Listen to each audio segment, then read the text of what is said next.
With the people placed in their nests, all chores were done.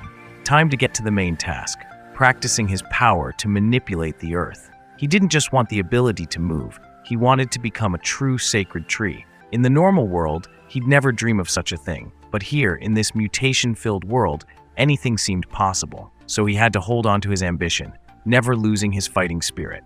Ziyu opened his attribute panel, showing evolution points reaching over 13,000 after defeating the Great Tortoise. Time to calculate. Evolving to rank 2 had earned him over 5,000 points, and defeating the Great Tortoise had added 8,000 more. The scoring system was now clear. A beginner Stage 1 mutated beast gave 10 points, Stage 2 gave 20, and so on. Once creatures had ranked up, the points earned equaled their spiritual power. Since he'd received 8,000 points from the Great Tortoise, that meant it had 8,000 spirit power. Beyond just points, Ziyu also acquired a new skill from the giant tortoise, Earth Element Manipulation, currently at level 1. He commanded the system to upgrade this skill, and it asked for a hefty price of 1,000 evolution points. Expensive, but what was the point of hoarding points anyway? He couldn't take them to the grave, might as well spend them. The ground around the willow tree lit up like car headlights. Without waiting for the honey badger and bison to snap out of their daze, Ziyu ordered, "Rise," and up they went. Honey badger and bison included, lifted into the air, both utterly panicking. The power was significantly greater than before, though the range was still limited to 100 meters. Ignoring the honey badger cursing from atop his head, Ziyu immersed himself in analyzing the technique. If he didn't care for the honey badger, it could find its own way down. It clambered down, its tiny feet struggling to find a solid grip. Unluckily, it chose to grab a loose patch of dirt, which gave way, and down went the honey badger, rolling and crashing until it landed with a thud on the ground. Bruised and swollen, it wailed, wondering why it was always the one to suffer in this world. Why? Because it was an idiot. That's why. Was there anyone else in Ziyu's zoo as reckless as it? Ziyu upgraded the earth manipulation skill again with 3,000 evolution points, experimenting as he went. The honey badger had barely touched down before it was once again sent skyward, even higher than last time. Ziyu could now feel each root, like having a network of great tortoises, capable of manipulating the surface. Causing cracks in the earth and triggering small quakes was child's play now. If he used all the roots at once, he could create a 100-meter earth wave, burying everything in one sweep. However, unleashing such power would consume a vast amount of spiritual energy, possibly injuring him in the process. Ziyu molded the terrain around him into bizarrely shaped mountains, some pointed, others twisted, forming a giant, spiky, cage-like structure. This was just the beginning. Once he mastered earth manipulation, every inch of this land would be his playground. He gazed into the distance, imagining a bright future, and completely forgot one thing. The honey badger was clinging to a spot with fierce winds whipping past. Tears streamed down its face as it thought this had to be karmic payback from past lives, suffering in every conceivable way in this one. Standing on the peak, it sobbed and begged, hoping someone would have mercy and bring it back down. Leaving the forest, we traveled to a distant, peaceful seaside country. In that country, a young man with a buzz cut stood on the shore, looking through binoculars out to sea. Something was off today, like, say, a tsunami heading their way. Holy hell, it was indeed a tsunami. Before the weather forecast could even issue a warning, the waves crashed right into people's homes, sweeping the entire city clean in no time. When the water rises, there's bound to be fish. But unlike our usual fishing trips, here, the fish were storming into houses to catch people. These were massive beasts, jaws full of sharp teeth, surging in with a ferocious appetite, hunting humans in what looked like the biggest, most bizarre hunt anyone had ever seen. Amidst the floodwaters, a large water bubble surfaced. Inside it was a mutated octopus with 3 crimson eyes, roughly ranked at rank 1, and it wasn't exactly friendly. Behind it loomed another figure. A long neck emerged from the sea, and as the fog dissipated, it revealed yet another massive, vibrant sea creature.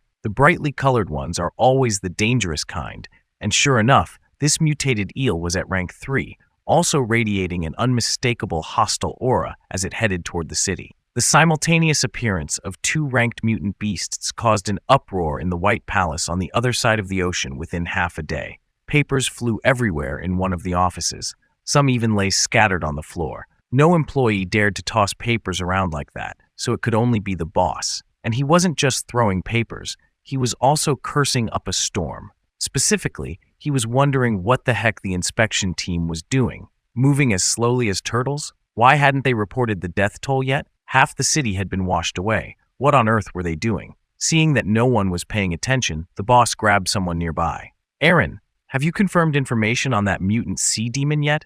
Fortunately, Erin, the orange-haired lady, was fully prepared. She reported that the sea creature wreaking havoc out there was a massive, devolution-type sea serpent. Initially, it is estimated to be about 100 meters long and weighs around 70,000 tons. Its spiritual power? Roughly 170,000 at the very least, pushing the monster's limits. The figures had everyone breaking into a cold sweat. Up to this point, the highest spiritual power recorded for a mutant creature was 250,000, but this sea serpent's lowest estimate was already 170,000.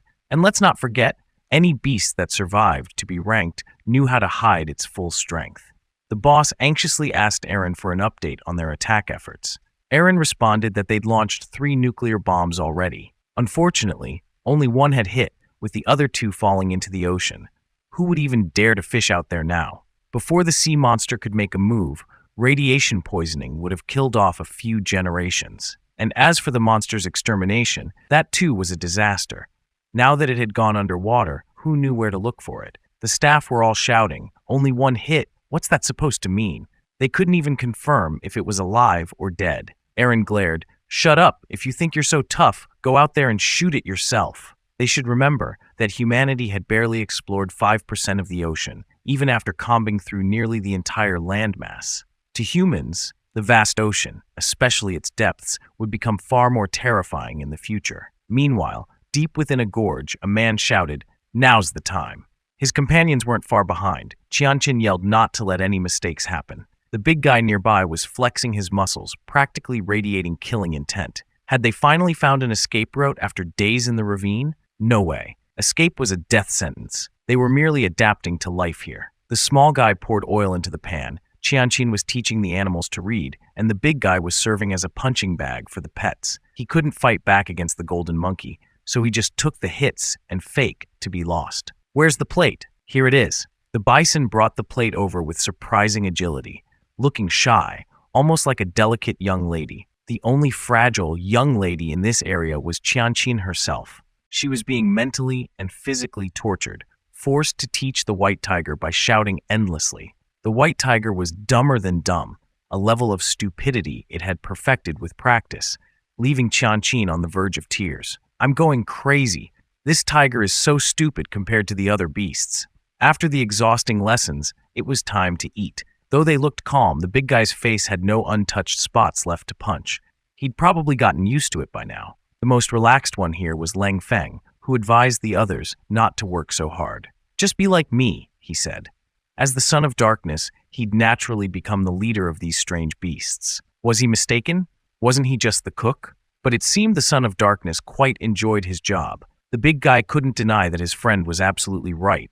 He himself had become a pet trainer now. After relocating into the human nest for 3 days and not dying yet, they realized it was due to their compliance. Who would have thought that just 300 miles from the city was a giant sentient tree? If the government found out, they'd surely put everything they had into eliminating it. But big issues like that were none of their concern. Their main focus was teaching these beasts properly if they wanted to survive. United, the 3 of them agreed that educating the beasts was their path to staying alive. Just as they were fired up, the dumbest of the bunch walked by, its face already looking blank as it stared back at them. Seeing the white tiger made them all feel exhausted somehow. Xiaoqing questioned why Ziyu was keeping these random humans around. He explained that he needed teachers to educate the beasts. Human knowledge was incredibly valuable for his pets and would certainly be useful in battle. Recently, while Ziyu enjoyed his leisurely life in the forest, humans weren't having such a great time. After Xiaoqing's lengthy report, Ziyu learned that humanity had resorted to nuclear weapons. He was far from pleased. We all know what nuclear weapons are and the terrible danger they represent. They're weapons intended to end the suffering of every creature within their blast radius. When the sea monster attacked, humans fired 3 missiles, but only 1 hit. How? It was because of the monster's roar. The golden eel used sonic pressure to alter the missile's trajectory, and despite one direct hit, it managed to escape back into the ocean depths. It seemed aware of humanity's deadly capabilities. However, if Ziyu were in its place, rooted in the willow, he wouldn't be so lucky. A tree perched on a mountain couldn't dive into the sea to escape, and at this point, he couldn't even move. Xiaoqing wondered aloud if the golden eel, struck by the nuclear bomb, would die. It was possible, given that the bomb didn't just explode, it was radiation that made it terrifying. However, in this era of evolution, there was a chance that mutant creatures could adapt and develop radiation-generating abilities. If that were the case, this latest disaster could turn back and target humanity. Xiaoqing, Ziyu said, "Next, we must seek stronger allies and make use of every moment to build our underground kingdom. No slacking off, not even for a second." Deep underwater, the subject of their conversation was drifting, clutching its bleeding belly. Thousands of small fish swarmed around, gnawing at its flesh. However, its flesh was contaminated with radiation, making Ziyu's concerns a likely possibility. Ziyu extended roots to the left, casting roots to the right. Over here, he snagged a lizard. Over there, a wild boar, and even a rabbit, just like usual, hauling them all back. But today was different. He didn't log them out, but released them into the underground passages. Humans observed, completely clueless about what was going on. Was he organizing some community event? Or was it that the willow tree was trying to tame the animals? The latter sounded far more plausible. Forced into this sudden relocation, the crocodile resisted, but quickly caved when the red fox threatened it. Fearful, the weaker crocodile complied. Ziyu told Red Fox to stop intimidating the newcomers and step aside while he applied some essence. First up was the trembling little boar. The humans watched from afar, practically salivating. Were they really just giving essence to the beast like that? Just a moment ago, it was a cute little piglet, but after one dose, it transformed into a dark boar, advancing to stage 6. It now had the special trait of sharp hide and bristles that could block most physical attacks, along with a unique skill that created shockwaves by stomping its limbs. Ziyu was impressed. While it might not rank alongside Red Fox, the bison, or white tiger, it could definitely stand with the honey badger, the falcon, and the golden monkey. He could form these 4 into a squad. On the battlefield, these 4 dummies might become Ziyu's big 4. Next was the ugly fish, a first-time user, who seemed slightly overwhelmed by the dose but absorbed it thoroughly, evolving into an impressively intimidating form. So intimidating, in fact, that even Ziyu was stunned, and Xiaoqing was downright frightened. That ugly fish somehow turned out to be an ancient emperor crocodile. Xiaoqing, referencing her mentor's texts, explained that this ancient classification of beasts with devolution genes was among the most ferocious and aggressive. The crocodile, now flattered by Xiaoqing's praise, cast a sidelong glare at Red Fox. Daring to challenge the pride of the Red Fox, Little Red stamped its foot, lifting its head with disdain, viewing the crocodile as a mere nuisance in need of a lesson. Ziyu saw through Little Red's intent. While the crocodile had been fearful before, it was now emboldened, both of them clearly itching to establish who the true boss was. After all, a forest couldn't have 2 kings. If they wanted to fight, let them fight. The 2 bared their fangs, sizing each other up. In terms of size, Red Fox was clearly smaller, but strength-wise, that was another story. The showdown attracted many onlookers, divided into 3 camps. Red Fox's supporters, the worried Red Fox faction, and that lone pig who wasn't familiar with either. Oh, and there was the Honey Badger faction, thoroughly entertained while munching snacks. Red Fox advancing into stage 9, with fire control abilities and seducing eyes that instilled confused and dazed. Though this effect required direct eye contact, the 3 human observers already felt rattled, more anxious than the beasts themselves, anticipating this battle to settle who was the strongest. Opposing Red Fox was the new crocodile, who hadn't even had time to reveal its stats yet. Now opened its mouth and unleashed a long-range attack. The sonic waves from its mouth grew louder and more intense. The reek carried a slashing effect, but to Red Fox, it was child's play. Xiaoqing shouted in surprise, "That's a sonic wave!" But no one could see a thing, as dust from the fight obscured Ziyu's view. Red Fox used its speed advantage, lunging and slamming the crocodile's head into the ground. But surprise! The crocodile snapped onto its leg. "Not bad, Fox," it seemed to say. And it wasn't done. The croc launched itself up, using its weight to pin Red Fox, clamping down on its leg and slamming it into the ground with a resounding crash, sending a gust that nearly blew the audiences away. But Red Fox wasn't done yet. It flexed every muscle, prying the crocodile's jaws apart. This time, Ziyu could see clearly and was utterly amazed. Little Red, with a mouthful of fire, took a deep breath and spewed flames directly down the croc's throat. Dirt, leaves, and flames combined into an explosion of black smoke, and the onlookers coughed hardly, even some tears on the willow's face. After trading blows, both were still standing, gazing at each other with satisfied grins. It seemed they now recognized each other's strength. This was no small gain. They had just captured a rare ancient gene. As they continued to evolve, these two would be no ordinary creatures. For now, the crocodile was on par with Red Fox, also advancing to stage 9, with the ancient feral bloodline that grew stronger the more furious it got. It had an ultra-sensitive nose, capable of distinguishing billions of scents, making it a master tracker. Additionally, it boasted a full-body armor of fortified bone material, jaws that could crush anything, and a sonic effect that could slice through whatever lay in its path, plus the ability to unleash shockwave attacks. The fight had been so intense that Qing Zhao was left nearly deaf from the excitement, clearly stirring up some new schemes in his mind. The next day, life resumed as usual. Little Red hunted, skillfully slicing prey in half, while Qing Zhao was quick to gather the bodies. With the troops' numbers growing, food became a concern, but luckily, with humans around, it was somewhat manageable. A few days later, Ziyu brought in a litter of newborn rats, entrusting them to Lengfeng, which oddly shook his dark spirit to its core. Humans were proving highly skilled at animal training.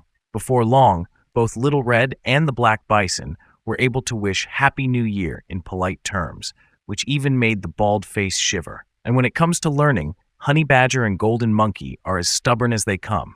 They couldn't sit still for 5 minutes, and today, the Golden Monkey even threw a classmate at the teacher. And then there was one exceptional case, an obedient, diligent student who just couldn't grasp anything, no matter how hard it tried. The three humans continued working diligently, with Qing Zhao standing out as the most energetic. Whether hunting or designing fashion, he seemed capable of it all. Drinking from Spirit Pool had even brought physical breakthroughs, setting him apart from his two exhausted companions. His progress had piqued Ziyu's interest. Just as he was thinking this, Little Red announced that Qing Zhao was approaching. Curious about his intentions, Ziyu watched from afar as Qing Zhao marched boldly forward. Red Fox had no idea why he was here, but the bison had already moved to block him, stamping a foot as a warning. This isn't a place you should come to.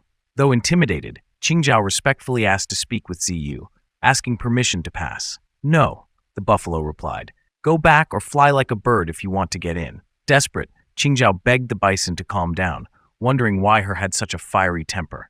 Ziyu eventually permitted him to come forward, curious to see what he had to say. Qing Zhao knelt formally before the willow tree, pouring out 100 words of praise, all aimed at flattering Ziyu. Enough, Ziyu cut him off. Is that all you wanted to say? You have 1 minute. Get to the point. Knowing not to push his luck, Qing Zhao fell silent, hesitating briefly before humbly requesting to join Ziyu's ranks. For Ziyu, this wasn't particularly surprising. Humans had an instinct to follow the strong, just as wild beasts did. The only difference was that humans were more intelligent and complex. Bringing a human into the fold could either be the best decision or the worst, given their complexity. So, this was your goal? No wonder you've been working so hard lately. It was all just a ploy to impress me, Ziyu thought. Qing Zhao then delivered a passionate speech, expressing a desire for the sacred trees, guidance in a world where only the strong survived. With a weak constitution, he saw the sacred tree as the only hope in his life. In essence, he was seeking power, which Ziyu could clearly see through. Why should he trust someone willing to betray their own kind? Get lost, he ordered, and Qing Zhao, drenched in cold sweat, quickly retreated. After he left, Xiao Qing appeared beside Ziyu, asking, "You won't accept him? They're already fortunate that I allow them to live here. This place is rich in spiritual energy, which is why they're content to stay. Their strength has also grown over time. Aside from Chanqin, who's at stage 6, both Lengfeng and Qing Zhao have reached stage 7. But isn't that a good thing?" Xiao Qing argued. Having more humans around could make it easier to integrate into society later on. Ziyu understood human nature all too well, having once lived among them. The debate over whether people are inherently good or evil never truly ended. Some were born with a heart that wasn't pure. If you give them too much, they take it for granted, feeling entitled without effort. Take it away later, and resentment builds, leading them to turn on you. Humans were like that, a constant need for vigilance. Whether the three who stayed would be beneficial or harmful still required time to reveal. The ravine now had rules and order, with minerals forming its foundation, so everything was done cautiously. Forget about who's good or bad, the centipede from last time was caught and instantly turned into a test subject. Ziyu felt a bit shocked. It only took a month to capture it. Oh my god. Xiaoqing said she planned to absorb the centipede's soul, believing this could help her evolve into rank 1. That would happen if Xiaoqing absorbed the centipede's soul and not the other way around. Rank 1 was no joke. A rank 1 beast soul wasn't easy to absorb like Xiaoqing imagined. Had Xiaoqing really not thought of that? Hearing Ziyu say it, she looked dumbfounded. Ziyu switched to a serious mode, his eyes turning red, with a chilling, sharp gaze. Xiaoqing had now also learned to think for herself, a big improvement compared to before. Just then, a loud explosion erupted in the distance, drawing the attention of both Xiaoqing and Ziyu. It turned out to be the honey badger and the crocodile exchanging moves. They seemed to get along pretty well. Since the crocodile came here, it had to restrain its fiery temper daily, which, of course, wasn't healthy in the long run. Luckily, the honey badger came to hang out with it today. Both had short tempers and rash personalities, so they vented their spirits on each other. The honey badger, having survived many life-or-death battles, had reached the peak of Stage 7. It was getting wilder by the day. Along with it, the wild boar and the golden monkey were also stepping into Stage 7. Flying creatures included the white crane at Stage 7 and a group of 8 falcons moving towards Stage 8. Tempest Wolf had built a following of over 30 members, forming a large pack led by a wolf with an X-shaped scar on its head. A chaotic world breeds heroes, and these mutated beasts grew stronger only by clashing with the wild. Just look at the honey badger and the crocodile, itching for a fight just for fun. Ziyu asked Xiaoqing if he was keeping these beasts captive. Xiaoqing thought that if the crocodile were released, it would surely become a leader somewhere. Was that good or bad? An optophog would think it was a chance for the crocodile to develop itself, to be a proud ruler. A pesiphog might see it as a threat, the crocodile going out and challenging its former master. But the positive view seemed more reasonable. After raising them for so long, a day like this would come, the day to release them into the world. That night, Ziyu gathered his beasts. Only now did he realize how many there were. This force, if unleashed for an invasion, could make any army struggle for years. The 3 of them felt a bit overwhelmed looking at the pack. Ziyu gathered them to let them know they could go out to train. First, they'd become tough and couldn't be sheltered forever. Second, they needed to go experience life and gain knowledge. However, the privilege to leave was reserved for those who had reached Stage 9. The red fox, the bison, and the crocodile could now go. Wait, there's another one, the young one. It's at Stage 9 too, boss. White Tiger's also Stage 9. You're too dumb to go, Ziyu said. White Tiger, probably thinking its master kept it back out of love, wore a smug look, though he tried to say, I'm not complimenting you. The red fox later changed its name to Nine Tails, a grand name for the martial world. Nine Tails was the first to arrive, so naturally it was the leader here. Next was the bison, now renamed Bull Demon. White Tiger ranked 3rd, but didn't need a name change, too dense to care anyway. 4th was the Emperor Crocodile, stronger than Bull Demon and White Tiger, but being the last to join, was still considered their junior. Its name was Emperor Croc. From now on, you will be active as my Great 9 monster. Ziyu granted them freedom to roam anywhere except human territory. Bull Demon didn't want to leave, so Ziyu let it stay, and he was secretly thrilled. Saying goodbye was painful. Emperor Croc also wanted to stay, but Ziyu knew that wasn't best for it. He reminded it that, even as ancient gene inside, it couldn't fight hundreds of enemies alone and had to know when to advance or retreat. You know what I mean? He asked and immediately got the answer. Yes, master. As soon as they understood, they were dismissed. Nine Tails and Emperor Croc immediately took off, eager to face more challenges, while Bull Demon, naturally more peaceful, chose to stay, each following their own path. Meanwhile, back at the research lab, Xiaoqing began her plan. She approached the centipede, now reduced to just a head yet somehow still alive. Its resilience was indeed incredible, and Ziyu's warnings could very well come true. So, before proceeding to absorb it, she decided to ask it directly. You can either linger here in this lab or become a part of my power, and together we'll continue on. The centipede's eyes opened wide at the tempting offer. Sounds good. Where's the pen and paper? Let's sign the contract and seal the deal. Nine Tails, after parting from Ziyu, wandered into a desert, unfazed by the heat. Losing electricity in the summer would have me cursing the skies, but not him. Meanwhile, the crocodile basked in a swamp, and White Tiger still hadn't graduated first grade. Tempest Wolf was busy transporting spirit stones. The honey badger struggled with eating, chewing every bite. It counted as exercise, right? In the midst of lazy enjoyment, the boss's feather appeared, yanking the honey badger by the tail and whipping it to get back to work. Just a second without supervision, and it slacked off. Maybe the honey badger actually liked getting its rear whipped. Otherwise, it would have learned its lesson by now and started working properly. Above ground, Ziyu was testing a new skill called Willow Blade, Flying Knife. True to its name, it involved a willow leaf-shaped blade of green energy sliced by a vine. As for its power, it looked weak, but honestly, it was super weak and drained energy to boot. It would need upgrades to be useful. Ziyu used 2,000 evolution points to upgrade the Willow Blade skill, leaving over 6,000 points. After the upgrade, he felt a bit of a difference. He raised the branch, forming an X shape, and launched the attack. 2, 4, 6, 7 green blades shot out, larger than before. This time, they sliced through the stone, which then reformed itself, so no harm done. Though stronger than level 1, it still felt weak, with energy drain being its only strength, leaving Ziyu panting and grimacing. It basically used his life energy as ammo. What a lousy skill. He opened the system to check it out. Of the 7 upgrade branches, 6 had already reached level 2, leaving only the main trunk unupgraded. The main trunk was Ziyu's true form, the most crucial part, so upgrading that came first. Important things don't come cheap, but 100,000 points seemed ridiculous. Ziyu cursed, "What? Is this a robbery?" "Nope, just a labor exploitation scheme." The only other skill upgradable was the Fog Spread skill, costing 6,000 points. As soon as it leveled up, fog started radiating in a 360-degree arc from his canopy. Just upgrading fog cost so much, and there were still 9 roots and 50 branches left, like asking for a player's soul. But quality has its price. The fact that it was so expensive meant level 3 fog was potent. If everything were upgraded, wouldn't it be insanely powerful? Ziyu used fog to create a white dragon. Despite being a fake dragon, it roared a deafening sound, almost as thunderous as a real dragon.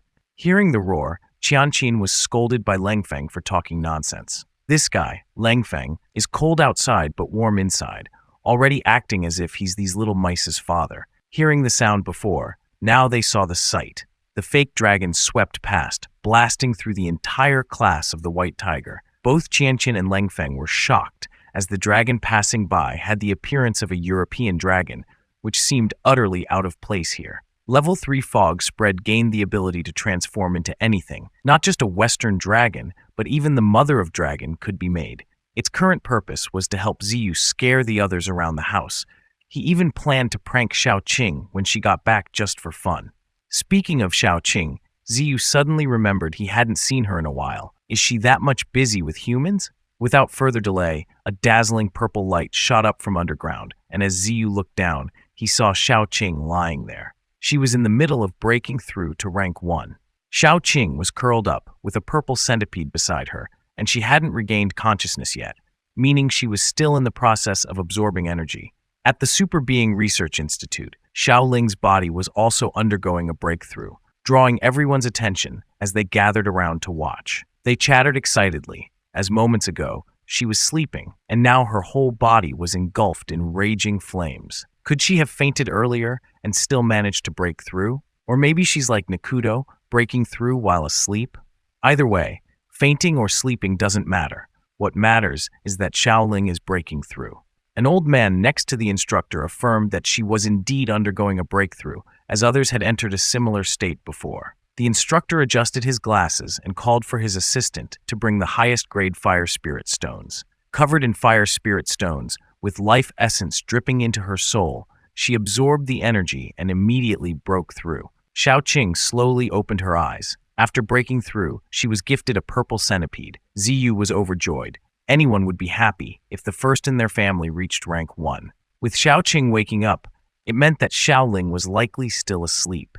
Everyone surrounded her, eager to let her rest well, as she too had successfully broken through to rank 1. The instructor thought to himself that Gao Yuan had indeed brought back a remarkable girl. Not long after she arrived, she had already reached rank 1, and the future seemed bright for this girl who could break through even while sleeping with her mouth open. After her breakthrough, Xiaoqing immediately started wrecking the place to show off her strength to Ziyu. He was sweating, not because Xiaoqing was too powerful, but because she was about to destroy everything here. Ziyu shouted, "Xiaoqing," and she finally turned around, giving a simple yes. Just with that shout, the centipede wrapped itself around her. Ziyu scratched his bald head, realizing that not only had Xiaoqing reached rank 1, but she also had the centipede as a weapon. This new knowledge sank in as he realized she seemed to have tamed the centipede too. The centipede even spoke, saying it wanted to protect Xiaoqing, making her giggle and praise its cuteness. Cute? Really? Ziyu also had something he wanted to show Xiaoqing. As he spoke, he led her over to where a dragon and a bison made from fog stood tall before her. Impressive, boss. The new power wasn't bad at all. These fake beasts could inflict some damage and could still be useful in certain situations. The damage these fog creatures caused was due to the pressure from the water content in the air, though their damage wasn't high, just around the level of mid-tier beasts, enough to scare but nothing too strong.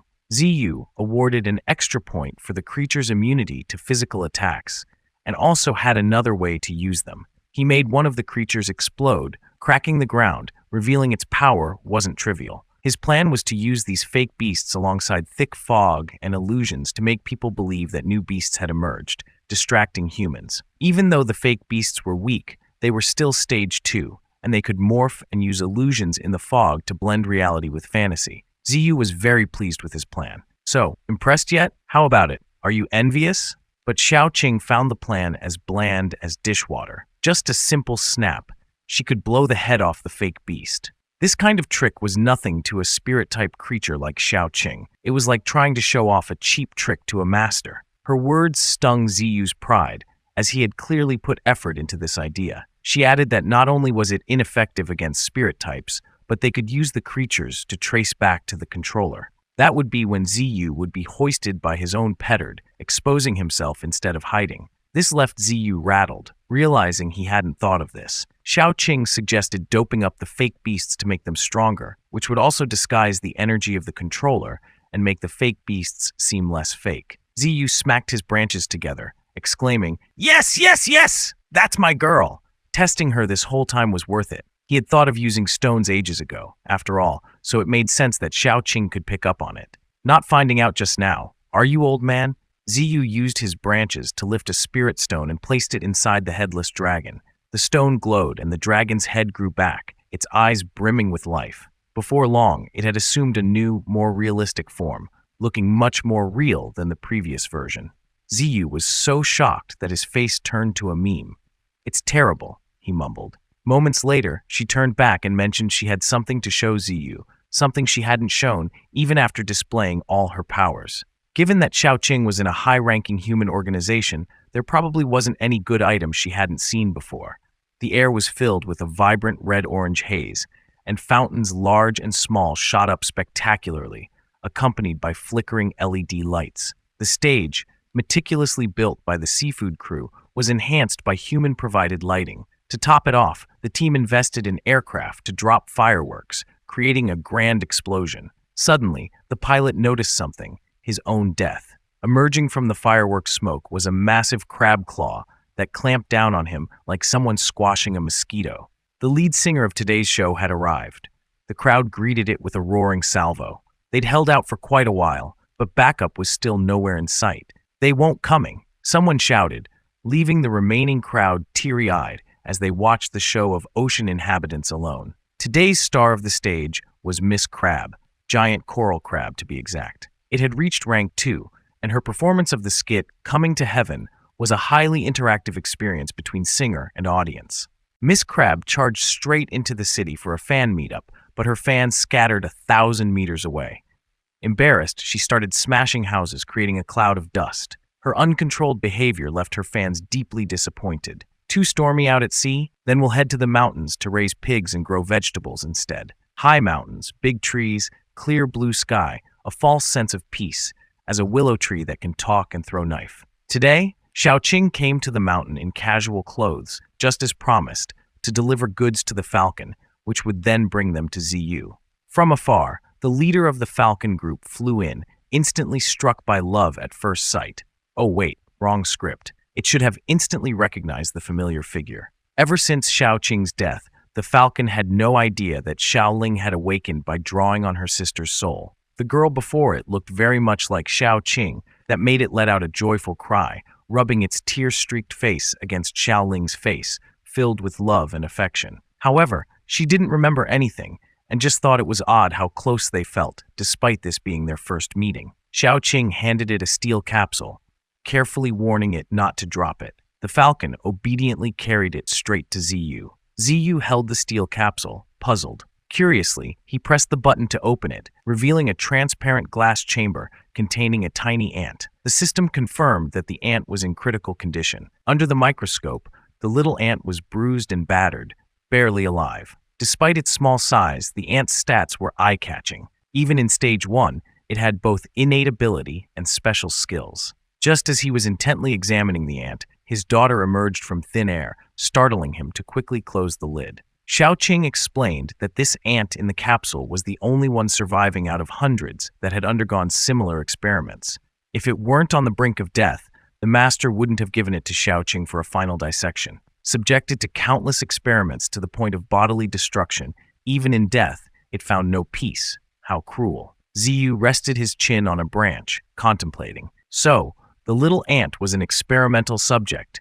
No wonder it already had innate talent at Stage 1. The Stage 1 ant, besides its innate talent, had 2 other unique skills: sharp scales and 6 scythe-like legs. All of these abilities were experiment-induced. Brought to Ziyu by Xiao Qing, this ant was truly a blessing in disguise. He sliced open the metal case, knowing the item Xiao Qing had brought back was valuable, and of course he wouldn't let it die. Due to its deteriorated body, Ziyu used lake water mixed with life essence and dripped it onto the ant. One drop nearly drowned the poor ant, but after absorbing the elixir, its eyes lit up and its entire body glowed green. It was brimming with life and even began leveling up right before Ziyu and Xiao Qing. Once its body stabilized, it was given an even stronger dose, and it absorbed it to the point of bursting spiritual energy sky high. From within the towering column of light emerged an ant standing on 2 legs, small yet now significantly larger. The system displayed its information: mutated yellow ant, endowed with the unique trait of being larger than regular ants. Its special skills remained unchanged: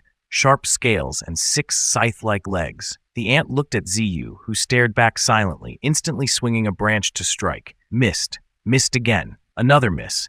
Its speed was indeed impressive. After testing its reflexes, they moved on to durability. Ziyu struck the little ant, sending it flying, and it landed back down with a cool spin. Xiao Qing finalized the test results.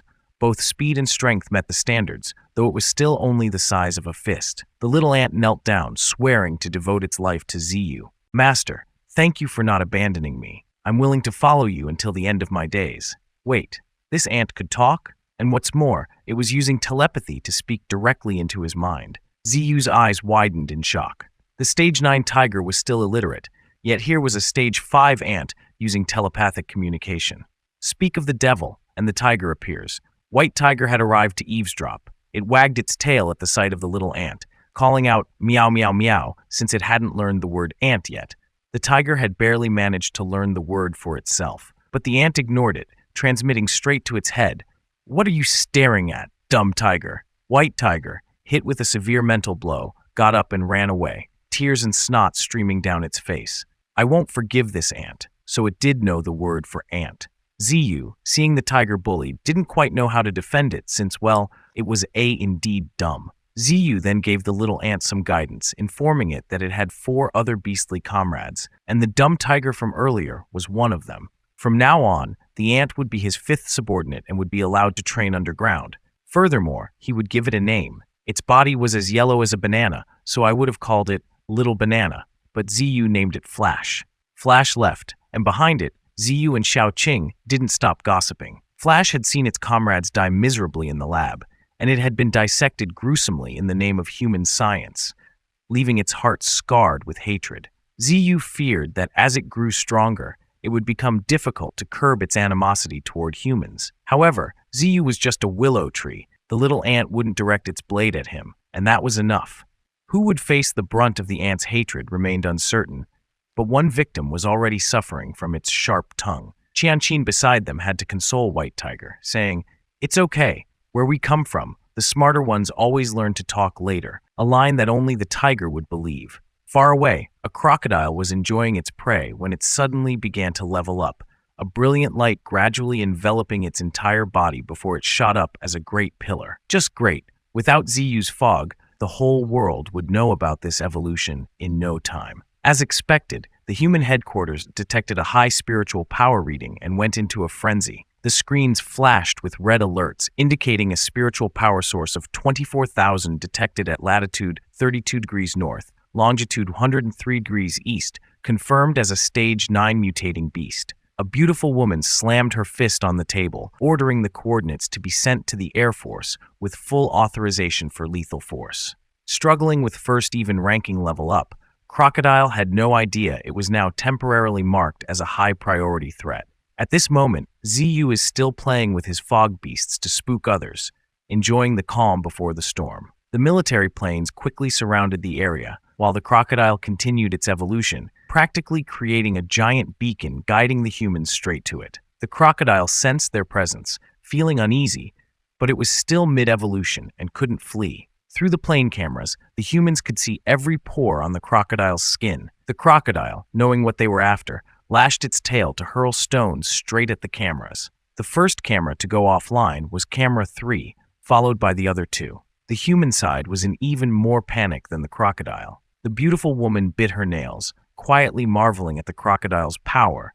It was even stronger than the centipede from last time. They couldn't possibly capture it through sheer combat. But honestly, could she change her habit? Nail biting is quite unhygienic, especially after you typing. She ordered the troops to advance and eliminate it while also setting up snipers at a distance.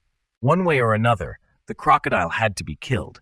Croc had only thrown a few stones, yet she was already so tense. What would she do when it gained full capacity to fight? Xiaoqing hurriedly reported the news to Ziyu, and the discovery of one of his 5 great beasts left him highly tense, enough to kill any mood for a game with the honey badger. Xiaoqing added that the humans had already deployed 10 combat aircrafts, which still wasn't enough. They were even sending an entire team of superhumans to suppress the crocodile, and they were already en route. The ancient emperor crocodile was really causing trouble this time. Normally, it wasn't so dumb, but here it was, exposing itself without reason. Ziyu wanted to know that it was. It happened like this. It was having dinner when it suddenly evolved, lighting up the sky with a flash that everyone could see. Now, Shaoling's superiors would list Emperor Croc as a top danger, meaning its name would be added to humanity's death note. If it were an ordinary crocodile, people wouldn't pay it much attention. The problem was that Croc was a rare kind with an atavistic gene, the kind that made humans sweat bullets once it was spotted. Last time, even when they caught a centipede, it didn't cause such a fuss. There must be another reason. After completing her report, Xiaoqing hurriedly left. Watching her fade away, Ziyu felt a sense of unease. Croc and Xiaoqing had never met. Though Xiaoqing moved back and forth between Ziyu and humans, she existed in spirit form, invisible to beasts below a certain rank. Ziyu feared a clash between the two sides and knew it had to be handled before things get worse. He whistled loudly, using a branch on his lips, summoning a flock of falcons to take orders. These birds had been with him for a long time, ruling the skies. This time, he was sending them to retrieve Croc, since humans couldn't lay a finger on them. If anyone dared to follow, they were to be knocked out cold on the spot. Go! The birds took off immediately, each flying its own path, but heading in the same direction toward Croc. Over where Croc was, gunfire hadn't stopped since the humans arrived. They were bombarding it endlessly, herding the beast into the plains. Once there, a team of superhumans was waiting for it. Only one side would leave alive. Xiaoqing was part of this team, and while everyone else was busy making plans, she looked extremely worried. Elsewhere, in a spirit energy monitoring center, the battle was being watched on screen. Another commander burst in, shouting at the woman in charge, "It's just an ugly reptile. Why are you going overboard? Just drive it into the red zone to get mauled by other creatures, and we'll take it down when it's weak." The woman screamed back, "What the hell do you know? That ugly reptile has an atavistic gene. Let it run, and it'll only get stronger. You can try going solo on it later if you want. The last few that crawled up from the sea caused a hellstorm in the Federation, toppled a whole city, and now we have this crocodile too. What do we do? Her face showed genuine fear. If this crocodile escaped, containing it later, at rank 1 or 2, would be nearly impossible. Down on the ground, Croc crawled through the rain of bullets, using its tail to hurl rocks into the air. The rocks collided with the bullets, detonating mid-air. In other words, it was using rocks to block the missiles, creating clouds of smoke and dust to obscure the plane's view. From within the smoke, a giant rock flew out, and before they could dodge, it struck one plane, sending it down. That was only the first blow. A few more rocks followed, and the humans, yelling to fly higher to dodge them, managed to lose only the first plane. By now, they realized something was different. The way this creature fought wasn't like that centipede in the mines. It wasn't just fighting, it was dodging and blocking shots, not taking a single hit since the firing began. Could it actually be intelligent? Well, yes. A bit hot-headed, maybe, but smart. The crocodile was quickly moving toward a high mountain, trying to leave the combat zone. But humans weren't backing down. They decided to deploy ice bullets, determined to keep it in place. White bullets fired around Croc, freezing its limbs, causing it to stumble and fall. Not just its legs, even its tail got frozen. With that gone, it couldn't balance, and Croc was unable to move. Humans seized the opportunity to unleash a wild barrage. Big bullets, small bullets, everything from the planes rained down on Croc. If people could cry and call for their moms in pain, then Croc was crying for its master. The firing was so intense that on the screen, only the streaming bullets were visible, no sign of the crocodile. Everyone held their breath, watching. Xiaoqing was the only one wanting it alive, while the rest all wanted it dead, creating a mixed sentiment, afraid it might die, yet afraid it might not, hoping it would die, but also hoping it wouldn't. The bullets indeed injured Croc, but whether it was dead or not was unclear. After all, it was a stage 9 beast, unlikely to die, but definitely close to fainting. The darkness of the night was driven back by the light of the cannon fire, the whole area drenched in this rain of bullets. Even rocks were getting shattered, let alone the crocodile. Croc, unable to flee, was bleeding from its mouth. The scene of the wounded crocodile was streamed back to headquarters in 4K, uncensored. To get just a bit of blood from this beast, they'd already used up plenty of firepower, exhausting most of their planes, which could only deliver one final strike. The woman was biting her nails again, a beautiful but dirty habit she had when stressed. She was hoping this final blow would be the one to kill the crocodile. On the screen, Croc was still putting up a fierce fight, though things didn't look good. Even with its tough hide, blood covered its body, showing that human weapons were doing more than just scratching it. At this rate, Croc would soon end up as a Chanel bag in her hand. Just as victory seemed within humanity's grasp, they received a shocking update. Satellite scans had picked up 8 more creatures, each with a spirit power between 8,000 and 9,000, all heading straight for the battlefield. The woman screamed, asking what kind of creatures they were, but the staff couldn't answer. The 8 were moving too fast, showing only as red blips on the radar, no clear images. The 8 falcons raised by ZU, naturally formidable, had arrived in force, flying so fast they wouldn't need to fear paparazzi if they joined showbiz. They were on a mission tonight to rescue Croc, arriving just in time to prevent it from becoming a Chanel bag. Headquarters informed the pilots about the creatures approaching from the southeast at a speed of 4.6 Mach. Just hearing it gave the pilots a psychological shock. As soon as they received the warning, images flashed on their screens. 8 birds collided with the planes, severing all connections to headquarters, leaving the screen glitching furiously. Losing contact meant a failed mission, and the beautiful woman's face turned pale as she watched the screen. If she had known this was how it would end, what was the point of fighting the crocodile in the first place? Now the crocodile had escaped, with so much manpower and firepower wasted, and the superhuman squad hadn't even arrived yet. With no connection, they might as well head back. There was no way to find it now. Everyone was disappointed. Only Xiaoqing secretly sighed in relief, holding back a smile out of fear others might label her an outcast. Finally, footage of the 8 creatures was recovered, and the beautiful woman ordered her staff to display it on the big screen. She was tired of the flickering headache. On the screen, an image captured a high-speed bird in flight. High-speed shots naturally blur, so only the beak and eye were visible. The rest of the bird looked like a single blur, yet it was clear these were falcons. Falcons, even unmutated, are apex predators in the natural food chain. capable of speeds up to 390 kilometers per hour. Without mutation, they're already terrifying. But these 8 were advancing toward stage 9, with speeds that could mock any air force. How could humans hope to match them? The falcon flock succeeded in escorting Croc back. They flew high above while Croc swam below, and the group continued east toward the sunrise. By midday, they reached the familiar ravine, where all the other pets rushed out, most anxious of all being Honey Badger, eyes wide and drenched in sweat. Croc set its injured leg down, a large hole visible, mouth full of blood, a broken tooth, and panted as it looked at Honey Badger. Honey Badger gently touched the crocodile's leg, and Croc, though exhausted, reassured it, saying, "I'm fine," only to calm its friend's fear. Ziyu observed Croc, noting the extent of its injuries. He told the pets that humans had discovered Croc and almost took it out with their fierce firepower. Flash, perched on a willow branch, turned red-eyed just hearing the word humans. It hated them, and hated them even more now. Croc moved closer to the willow tree, realizing how massive it was up close. Croc called out, "Master Tree." Suddenly, Ziyu's face turned serious. He struck out in a flash just past Croc's face, and tiny bits of machinery fell out. Croc, wide-eyed, hadn't yet processed what had happened. Ziyu was still tense. The fallen bits were from a mini recon plane, meaning humans had tracked them even to the ravine. He looped vines around Croc's limbs, noting the countless wounds. Ziyu reminded it never to expose its belly to armor-piercing rounds again.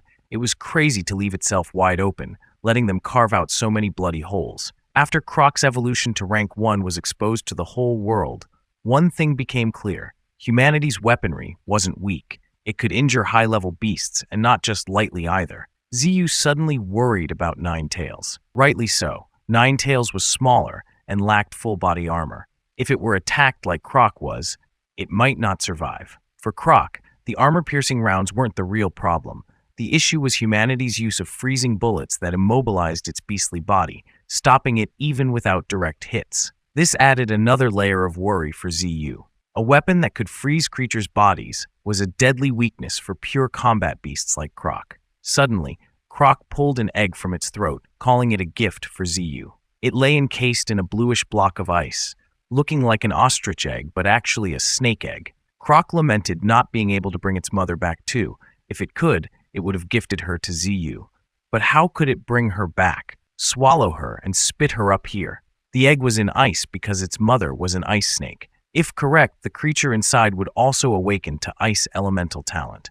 After a bit more conversation, Croc pulled out an ice lotus from its throat, found near the egg, to give Ziyu as a future gift for raising the soon-to-be-hatched snake. Just what was that throat of its? A treasure bag? Thinking about it, Ziyu realized he and snakes had a strange fate together. In the past, he had fought them, and now he was raising a snake egg. The egg was ice cold, and if it weren't ice elemental, he might have tossed it aside. Normally, eggs need warmth to incubate, but this one was practically a frozen item. However, its power might even surpass that of the axe snake, making it worth keeping. Meanwhile, humanity, using the tiny reconnaissance plane, had traced Ziyu's location, but the mist was too thick for them to see anything. The fog, swirling like cream, looked so unnatural. Could elemental forces also gain consciousness? Wait, beneath the mist, something like a tree seemed to move. The beautiful woman, however, ignored both the tree and the mist. Her heart and mind cared about only one thing, the crocodile that had hidden in the area. She ordered a team to search the zone and added the entire mountain to the red list, ensuring 24/7 surveillance. She was determined not to let that crocodile escape. She was getting her crocodile skin Chanel bag, no matter what. Following her orders, the military set up camp at the mountain's base. Numerous tents popped up, and soldiers patrolled constantly. Their trespassing was being silently observed by Flash, whose simmering hatred grew with every glance, filling it with a terrifying anger toward humanity, the kind of anger that made it want to drink their blood and eat their hearts. Ziyu allowed Croc to head toward the mountain's center and claim a territory to rule there, then had it dig a lake. After creating the lake, Ziyu would infuse it with life essence to make it a restorative pool. The younger animals had been sad, frowning at Croc's bloodied form. Croc had to reassure them, saying it would play with them once it was healed. Only then did they brighten and follow Ziyu's orders to leave. Xiaoqing now understood how serious things had become. The whole country knew there was a mutated crocodile on the mountain. What could they do now? Ziyu figured it was only a matter of time before they were discovered. If you don't want to be noticed, don't get involved. But once you're in, you can't hide forever. Humans only knew there was a giant crocodile on the mountain. They didn't know about the massive willow tree. It was best to let the crocodile fend for itself, preventing further exposure. After this, they'd use decoy beasts to create more confusion. As long as they stayed within the mountain, humans would have no chance to hurt them. Xiaoqing reported that humans had gathered at the mountain's base, ready to advance at any moment. Her master had been aware of this for a long time and had already devised a solution. The soldiers were patrolling together in the fog when suddenly one of them decided to slack off and wandered away. The two remaining soldiers, afraid of getting in trouble, quickly called him back, but he just kept walking off. One of them ordered the other to report back to the camp. Just as the soldier shouted, "Yes!" the soldier giving orders was snatched up. It all happened right in front of him, leaving the poor soldier traumatized, screaming like a damsel in a horror novel. There was no need to report back. The whole team heard his scream and already knew something was up. They looked up and saw a dragon-headed worm towering as tall as a crane, made entirely of 100% fog. Just looking at it made them want to run home to their mothers, but since they'd already taken their paycheck, they had no choice but to open fire. The soldiers fired accurately, and a rain of bullets tore through the monster's body. Unfortunately, each time it was torn apart, it just reformed itself. Thanks to its unique structure, no amount of shooting seemed to do any lasting damage. The soldiers quickly realized this, and one brought out a flamethrower. Since the fog dragon was made of mist, which was just water vapor, fire should be the best way to deal with it. Smart thinking. Better take him out first to avoid trouble. Before he could fire, however, he was punched in the face, sending him flying. In front was the dragon. Behind him was a tall, dark figure who had just punched the soldier meters away. That figure was none other than Qing Zhao, who joined the fight to prove his allegiance to God Tree, even if it meant fighting his own kind. With the smart soldier thrown aside, the rest realized they were now blocked from behind as well. What blocked them wasn't a beast, but another human. Though a human fighting soldiers was still an enemy. In front, behind, and now from yet another direction, another threat appeared. A mutated ant filled with resentment. As soon as Flash stepped forward, he began to berate them. "Why do you humans carry the stench of rotting meat wherever you go?" His cold glare signaled the start of an attack, and the soldiers fought back in a desperate struggle. Xiaoqing arrived with the egg, watching the battle unfold.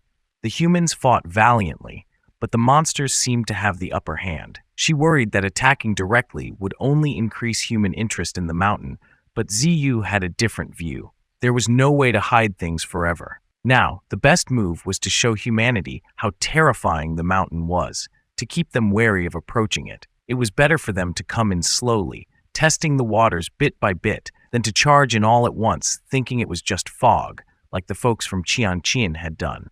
That would lead to more trouble than they could handle. And what about the soldier who'd been tormented by illusions from the start? His mind was in chaos, so he'd be allowed to live and spread the tale, adding another ghost story to the world, indirectly spreading the mountain's fearsome reputation. But wouldn't that just bring more troops and superhumans to the mountain, with even stronger opponents showing up over time? Ziyu paused for a moment, then concluded, "As many as come will be buried here. 1,000 people, 1,000 graves. If we can't avoid it, there's no need to hide." Under the bright moonlight, Flash stood on a mountain of corpses. Some lay peacefully, as if asleep, while others had died with open eyes, unable to find peace. Though it had killed many, I don't think Flash's anger was soothed in the slightest. It seemed it wanted to smash hundreds more, maybe thousands. Or perhaps it would never be enough. Not long after, rumors spread about a large mountain shrouded in year-round mist that trapped anyone who tried to enter, making them walk in circles. News of the inaccessible mountain quickly spread, and now it wasn't just the mountain with a giant crocodile, but also a place with fog that formed living monsters. Anyone who heard about it grabbed their things and ran. Deep within the mountain, Croc had created a large lake, and Ziyu added 10 drops of essence, turning it into a playground for the pets. Meanwhile, in another part of the forest, a large stone was crushed into dust by red branches and scattered away. The owner of the vines was none other than Ziyu. After evolving to level 3, 2 of his roots had turned a bright red and sprouted smaller vines. Though convenient, they made him look like a mindless frog. He inspected the newly evolved vines, which despite their unsightly appearance, had greatly increased in speed and strength. They branched out into multiple smaller tendrils, able to snatch up prey with ease. Upgrading a branch like that cost 1,000 points. With 49,000 evolution points currently available, the branches were the cheapest option. He could only imagine how many points it would take to upgrade a root, and the main trunk still required 100,000 points. He hadn't upgraded that even once yet. For now, he'd focus on upgrading the other branches. Instantly boosting several roots sent a golden column of energy shooting skyward. Ziyu's power reached 490,000 spirit points, the peak of rank 2. Even with his strength, he had to evolve quickly. Things had changed. He could no longer afford delays. While Croc was bathing, he was summoned by his boss. Ziyu asked if anything unusual had been happening near the Great River. Croc confirmed that it was filled with dangerous, hidden threats. Even unharmed, it hadn't dared to stay long. Moreover, the river water held traces of concealed spirit energy. This alarmed Ziyu. What Croc said next matched his suspicions. There was indeed hidden spirit energy in the river, but Croc still sensed the presence of a highly intimidating beast at rank 2. In Z City, the soldier who survived the Misty Mountain was kept in solitary, undergoing specialized observation. His mind was shattered. He couldn't tell human from beast, driving anything near him away. No information could be extracted. Outside his cell, the female commander and the bearded officer who had once accompanied Yan Gao Yuan observed him carefully. The female commander noted that the fog monster was their only lead, with nothing else to go on. The bearded officer wasn't pleased, immediately mobilizing the ground forces, the superhuman unit, and the 10 strongest superhumans in the country, personally leading the operation. He was as tense as a tightly strung wire. This recently discovered crocodile possessed spirit power high enough to rank among the top 3 deadly beasts ever found. He wouldn't hesitate to burn the whole mountain down. What had the mountain done wrong? All it did was house a few monsters. Could they just leave it in peace? Returning to Ziyu and Croc's conversation, he directly asked the crocodile, "A rank 2 beast?" Croc admitted it hadn't dared swim too deep, but had sensed an overwhelming presence. It suspected that not only a rank 2, but potentially even a rank 3 creature might be there. Ziyu squinted, knowing the Great River likely held dangers far beyond that. Croc seemed to catch his drift, eyes widening. Its master wanted to expand their territory all the way to the river, using its access to the sea as a strategic advantage against humanity. It could serve as an escape route to the ocean if things became desperate, or they could even summon allies from the sea. Securing the river would be a huge asset in their upcoming rise. With humans invading their home, there was no sense in sitting back and waiting for the end. "We are about to rise," Ziyu determined. Hearing this plan, Croc broke into a cold sweat. His boss sure knew how to tackle the impossible. Good thing the pay was high, or he would have quit by now. With the boss setting the strategy, all he had to do was execute it. Before reaching the Great River, though, they'd have to cross another mountain, one that lay beyond the fog's reach. Croc suggested sending the young ones along with Bull Demon, White Tiger, and Flash to conquer it, as he, being rank 1, couldn't easily reveal himself beyond the fog without risking human detection. The trip would also serve as hands-on training for the young ones. Croc could still watch over them from the border. Hot-headed yet cool-minded, the crocodile knew the purpose of this mission and wouldn't let Ziyu down. Following protocol, they'd bring any captured beasts back to Ziyu to kill directly. Any with good potential could be spared and kept. "Good. Before you leave, take some essence of life. I don't want anything bad to happen." Ziyu said the last words, and Croc rose, his massive body emerging from the water, sending waves across the lake. With the conquest set, the next task was preparing a secure hideout. Qingjiao was trusted as the chief engineer. Swamped with deadlines, even his hair had grown longer. The construction was nearly complete, only 3 levels remaining. Once finished, the underground would be fully interconnected. With the help of the wind wolves and the mutant rats adopted by Lengfeng, expanding the caves became faster by the day. Following Ziyu's blueprint, the hideout included a waterway, with bridges linking all rooms. The rooms themselves, including living spaces and training dens, could easily be expanded, with spirit stones used as lighting, eliminating the need for electrical wiring or plumbing, and even providing nourishment for plant cultivation. Qingjiao's work was outstanding, exceeding all expectations. Taking advantage of the moment, he asked if his 2 friends could come to help. Though difficult to answer, Ziyu replied that the underground hideout was a matter of survival. Until their loyalty was certain, they couldn't be allowed in. Qingzhao asked if, should their loyalty remain in doubt, he'd be willing to remove them. But would he? And if not, what then? Even if he wanted to, the other beasts were already familiar with them and wouldn't be willing to part. With the battle against humans drawing closer, they could stay or go as they wished. The hope was that, for the sake of old friendships, they wouldn't sell them out. Qingzhao understood Ziyu's reasoning and asked no further questions. While he was deep in thought, Xiao Qing's voice echoed in his head. "The ice snake egg is about to hatch. Hurry up and come see." Hearing the news, Ziyu immediately snapped back to his usual self, bid farewell to his employee, and took off. The snake egg cracked open, emitting a dazzling light. It was about to hatch. Spiritual energy shot up to the sky. Eggshells fell away to reveal a beautiful little snake, all white and very pretty. This little snake had just entered the world, but already possessed innate talent and special skills. Being stage 1 with innate talent showed it wasn't ordinary at all. Its gift granted it control over cold air, freezing everything around. The power of cold allowed it to turn the chill within its body into breath. It also had the skill Ice Armor, meaning cold air enveloped its whole body, freezing any place it passed through. The little snake was both beautiful and strong. Ziyu liked it a lot, and so did Xiao Qing. While the two were enjoying themselves, over on another mountain, Bull Demon took his first steps outside the territory, gearing up for the conquest. The expeditionary unit included a serious bull demon, a dumb tiger, and 3 little kids. Right ahead was the mountain they needed to conquer. The goal was to bring all the bosses of this mountain down, then capture live beasts to hand over to Tempest Wolf for delivering back to their master. Croc was in charge of supervision, so they just followed the plan. "Let's do it." The cocky kids immediately rushed forward, shouting to draw all kinds of creatures into a fight. Their tactic was provocation. Whoever came, they'd attack. In this case, that was pretty optimal. When intruders make a ruckus in your territory, any host would want to come out and slap them. Flash was colder than the rest. He let the kids go ahead before starting himself.